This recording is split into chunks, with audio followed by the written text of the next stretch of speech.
வனாந்தரத்தில் சோதனை. வாழ்க்கைக்கான பாடம். இந்த உலகத்தில் ஒவ்வொரு மனிதனும் ஒரு நாள் மட்டுமல்ல, பல நாட்கள் சோதிக்கப்படுவான். ஆனால் சோதனையில் விழுகிறோமா அல்லது சோதனையை ஜெயிக்கிறோமா? அதுதான் நம்முடைய வாழ்க்கையின் திசையை தீர்மானிக்கிறது. இன்று வனாந்தரத்தில் இயேசு சந்தித்த அந்த சோதனை நமக்கு என்ன கற்றுத்தருகிறது என்பதை பார்ப்போம். ஆவியானவராலே இயேசு வனாந்தரத்திற்கு கொண்டு போகப்பட்டார். இரவிலும் பகலிலும் 40 நாட்கள் அவர் உபவாசமாயிருந்தார். உடல் பலவீனமானது, ஆனால் ஆவி வலிமையானது. 40 நாட்கள் கடந்த பின் அவருக்கு பசி உண்டாயிற்று. இது ஒரு முக்கியமான உண்மை. சோதனை எப்போது வருகிறது தெரியுமா? நாம் களைப்பாக இருக்கும்போது, மனம் தளர்ந்திருக்கும்போது, நம்மை யாரும் பார்க்காத நேரத்தில், இயேசுவே, நீர் தேவனுடைய குமாரனேயானால் இந்தக் கல்லுகள் அப்பங்களாகும்படி சொல்லும். பசி உண்மை, ஆனால் தேவனை விட பசியை முன்னிலைப்படுத்த சொல்கிறது இந்த சோதனை. மனுஷன் அப்பத்தினாலே மட்டுமல்ல, தேவனுடைய வாயிலிருந்து புறப்படுகிற ஒவ்வொரு வார்த்தையினாலும் பிழைப்பான். வாழ்க்கையில் உணவு தேவை, பணம் தேவை, வேலை தேவை.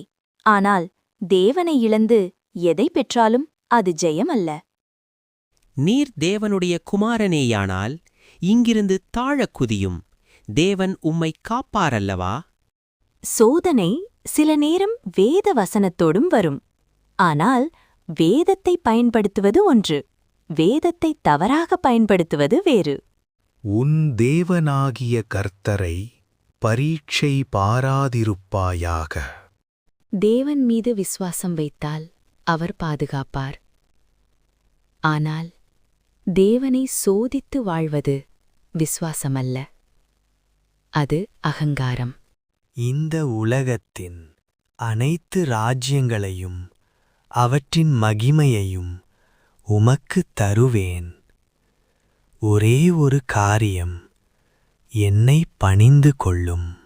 இதுதான் மிக ஆபத்தான சோதனை. ஷார்ட்கட் ஜெயம், எளிய வழி வெற்றி, தேவனைத் தவிர்த்து உயர்வு. அப்பாலே போ சாத்தானே!